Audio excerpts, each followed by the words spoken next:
अगर बिछड़े सभी बारी बारी तो कुछ तो आपको भी इंट्रोस्पेक्ट करना होगा ना। परिवार अगर तोड़ना हो, कोई दल तोड़ना हो, देश की संप्रभुता को तोड़ना हो, उसके लिए एक ही काफी है, भारतीय जनता पार्टी।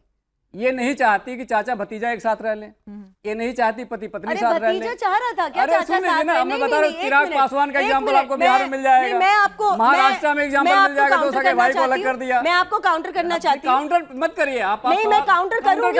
अरे मुझे एक बात बताओ, चाचा भतीजे में प्यार होता तो कोई अपनी पार्टी छोड़ के जाता है क्या? तो गए ना वापस, तो गए ना वापस, प्यार था तभी तो आए। अच्छा, तो छोड़ के क्यों गए? छोड़ के गए तो गलती किसी और की। यही तो कह रही हूँ, यही तो कह रही हूँ। अगर इनकी इतनी चलती होती तो वापस नहीं आते। मैं वही तो कह रहा हूँ, अल्टीमेटली ये लीडर के ऊपर डिपेंड करता है ना, वो कैसे अपने नेताओं को एकजुट करके रखेगा। वही तो कह रहा हूँ, नफरत की इंटेंसिटी इतनी हाई होने के बावजूद भी चाचा भतीजा का प्यार दोबारा वापस आया। ये है समाजवाद और समाजवादी पार्टी। तो हमारी समाजवादी पार्टी और समाजवादी विचारधारा जो है वो देश के लिए एक मिसाल है, देश के लिए एक मिसाल है। उसके बारे में सोचना चाहिए। समाजवाद को समझने के लिए भारतीय जनता पार्टी छोड़नी पड़ेगी। ठीक है, एक एनालिटिकल सवाल भाई, ये अपनी पार्टी की बात कर रहे हैं चारू जी, अपनी थोड़ा एनालिसिस अगर आपसे कहूं, आम आदमी पार्टी को कहीं ना कहीं it's easy to blame others. वो पहले भी होता रहा है और आज भी होगा और आगे भी होता रहेगा, राजनीति यही है। लेकिन अगर आप के साथ जो आंदोलन से जुड़े हुए थे वो नाम भी आपसे छिटक गए, फिर उसके बाद जो बड़े बड़े नाम आपके साथ जुड़े वो भी आपसे छिटक गए, तो कुछ तो आपको भी देखना होगा ना कि मेरे अंदर क्या क्या, कहां मैं गलत जा रहा हूं, where I am going wrong. नहीं देखिए, चलिए 50% आप कह रहे हैं कि किसी दूसरे ने लुभाया, लेकिन 50% तो आपको अपने अंदर भी देखना होगा ना। नहीं भारतीय, चलिए आम आदमी पार्टी, चलिए इस वक्त बड़ी खबर आ रही है, केजरीवाल ने भी रिएक्शन कर दिया है। यहाँ पर उन्होंने कहा है कि आम आदमी पार्टी के बागी सांसदों पर बीजेपी ने फिर से पंजाबियों के साथ धोखा किया है। यहाँ पर उन्होंने कहा बीजेपी ने फिर से पंजाबियों के साथ किया धक्का किया है। तो भाई धक्का किया है यहाँ पंजाबियों के साथ, तो पंजाबियों के साथ धक्का किया है मतलब इसको चारू जी आप समझाएंगे, प्रोफेसर यादव आप समझाएंगे कैसे, मतलब पंजाबी निकले हैं खाली? ये बौखलाहट के अंदर दिया हुआ एक रिएक्शन है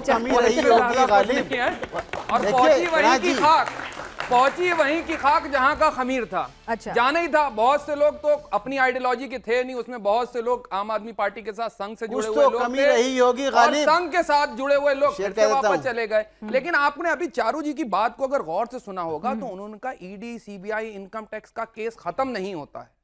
तो मोहतरमा मुझे आप ये बताइए बड़ी बहन कि आदरणीय योगी आदित्यनाथ पे उत्तर प्रदेश के मुख्यमंत्री पे कितने मुकदमे थे जो उन्होंने वापस ले लिए? आप देखिए जाके उप मुख्यमंत्री के ऊपर कितने बाकी नेताओं के नाम नहीं आते जो उन्होंने वापस ले लिए, और बाकी नेताओं के नाम नहीं आते। आपसे पूछ रहे हैं ना, इनकम टैक्स और इस लिस्ट में समाजवादी पार्टी के नेताओं के नाम नहीं आएंगे। इस लिस्ट को निकालेंगे तो इसमें सबके नाम आते हैं, बड़े बड़े, मैंने कहा ना बड़े बड़े। ठीक है, और कौन से मुकदमे होते हैं सर, कुछ शेयर कहना चाह रहे हैं? कितने मुकदमे थे जो वापस ले लिए? देखिए मैं सबकी सुन रहा हूँ, चुनाव दूर है उत्तर प्रदेश में, उत्तर प्रदेश में आप शांत कराइए। अरे आपसे इल्तिजा कर रहा हूँ, 10 सेकंड दे दीजिए। आप देख लीजिए, 10 सेकंड करके 15 मिनट से अकेले बोल रहे हैं इंसान। 1 मिनट आप, हाँ बिल्कुल सही बात है सर, आप अपना शेर बोलिए। 1 मिनट सुनिए और तमाम मुझे बड़ी बहन बोल रहे हैं ना, तो सुनिए। अभी सर बोलना चाह रहे हैं, इंतजार करिए। एक जगह भी नहीं जाती। एक उदाहरण देकर के बताएं मुझे सिन्हा जी, कुछ तो कमी रही होगी गालिब, वरना हर इंसान बेवफा नहीं होता। गालिब में शेर ही नहीं है, अब शेर तो सही सुना देते, वो भी नहीं। इनके अंदर खुद कमी रही होगी तभी लोग छोड़ के भाग गए।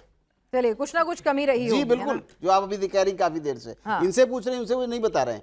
बात तो सही है, ये कुछ ना कुछ तो कमी रही होगी, वरना हर आदमी बेवफा नहीं होता। और भारतीय जनता पार्टी को जो छोड़ के गए हैं वो कौन लोग थे? वो भी तो मैं वो पार्टी के बारे में मैं कुछ नहीं कहना चाहता, आजाद का नाम लिया, उनका नाम लेने वाला कोई नहीं है, दूसरों को देखते रहो, दिखाते रहो। जवाब दे दिया ना आपने। 1 मिनट पिनाज, एक तो ये बीच में नहीं बोले, मैं दे रही हूँ जवाब, मैं दे रही हूँ, मेरी पार्टी की बात कर रहे हो ना। एग्जैक्टली, तो जो स्वतंत्रता शत्रुघ्न सिन्हा को मिल सकती है वो एक राघव चड्ढा को क्यों नहीं मिल सकती? मुझे ये जवाब दो। बिल्कुल मिल सकती है। उनके खिलाफ ईडी सीबीआई इनकम, कोई हमारी पार्टी छोड़ के जाता है तो वाह वाह बहुत बढ़िया काम किया, कोई हमारी पार्टी ज्वाइन कर रहे हैं तो आहा उसके ऊपर जोर जबरदस्ती करी गई होगी। आप खुद को एक्सपोज कर रहे हो भाई।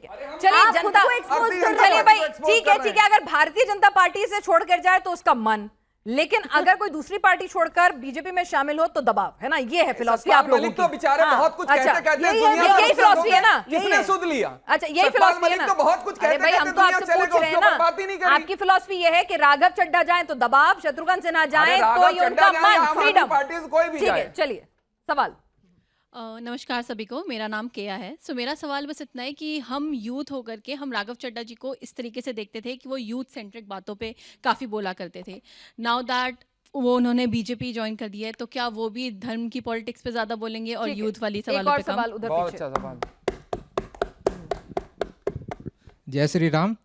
मनोज तिवारी जी कहे हैं कि मछली जो बनाया गया बंगाल में उसमें प्याज यूज नहीं हुआ तो मांसाहार की श्रेणी में रखना उसे गलत है। तो इसके पीछे का लॉजिक मुझे समझ नहीं आया, इसके पीछे का लॉजिक और साइंस मुझे समझाया जाए। भारतीय जनता पार्टी में लॉजिक कहाँ होता है? चलिए, और सवाल किसके पास है? उनके पास भी माइक दे दीजिए, फिर सवालों के जवाब देती हूँ। मछली और प्याज। अच्छा, लेकिन फिनाज सुनिए, नमस्ते, मेरा नाम ईशांत है। हर एक सवाल के बाद एक टिप्पणी यहाँ से क्यों आती है भाई? भाई, ये चार तो लोग अपना खड़े हैं ना sense of humor यहाँ, है। एक ही आप थोड़ा मॉनिटरिंग करिए। थोड़ा सा हाँ। उनको भी बोलें दीजिए जी।